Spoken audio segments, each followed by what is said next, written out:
Are you ready to start your virtual assistant business and not sure if you need a website?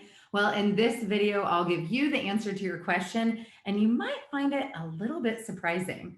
Plus, be sure to watch to the end of this video because I'm going to tell you how you can get your hands on the best resource for starting out in freelancing the right way.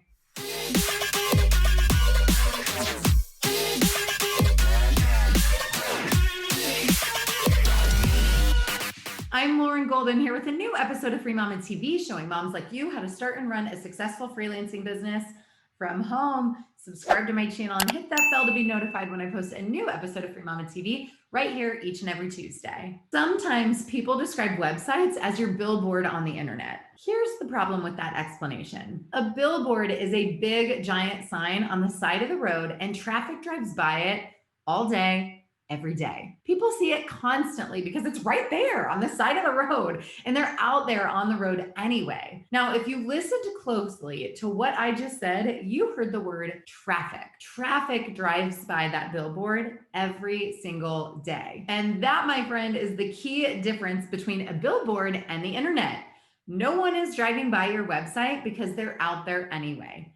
There's no traffic that's heading down the road, so no one is going to see your site. It's really easy to fool yourself into thinking that the moment you put your website out there on the interwebs, everyone will go look at it. But that's just not how it works. So let's take a look at the real truth and figure out if you actually need a website for your business. But first, let me know in the comments below, do you currently have a website?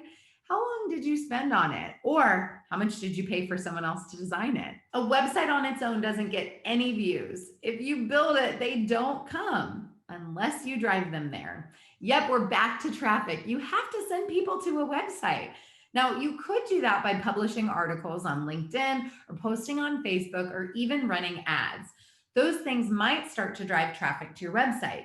The mere fact that you published a post on your blog isn't going to do it. Now, let me give credit where it's due. If you really want to learn about traffic, then you need to check out this interview I did with one of my marketing heroes, Russell Brunson.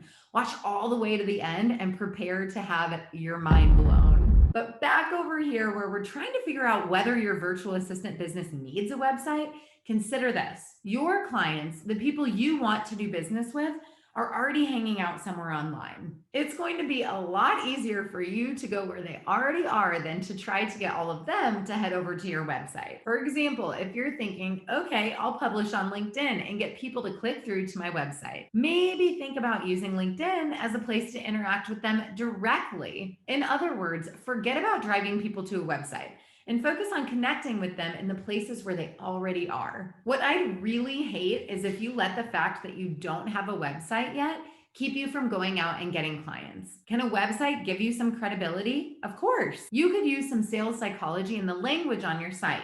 A clear call to action will make it easy for people to take the next step. But not having a website isn't a good reason to play small and stay quiet.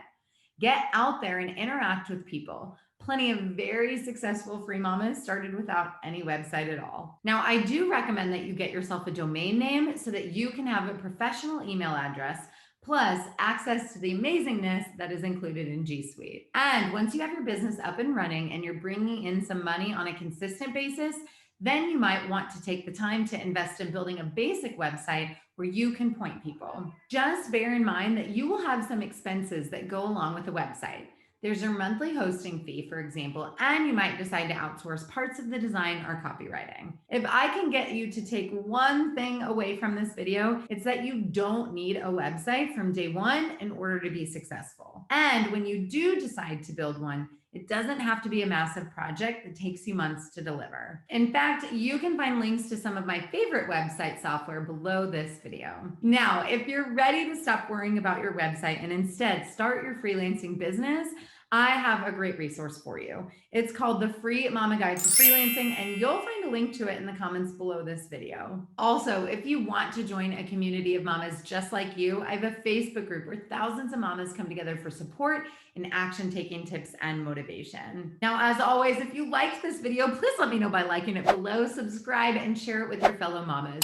And comment below with hashtag I am a free mama if you're ready to stop worrying about your website and start working with clients. Bum, bum, bum. This is so,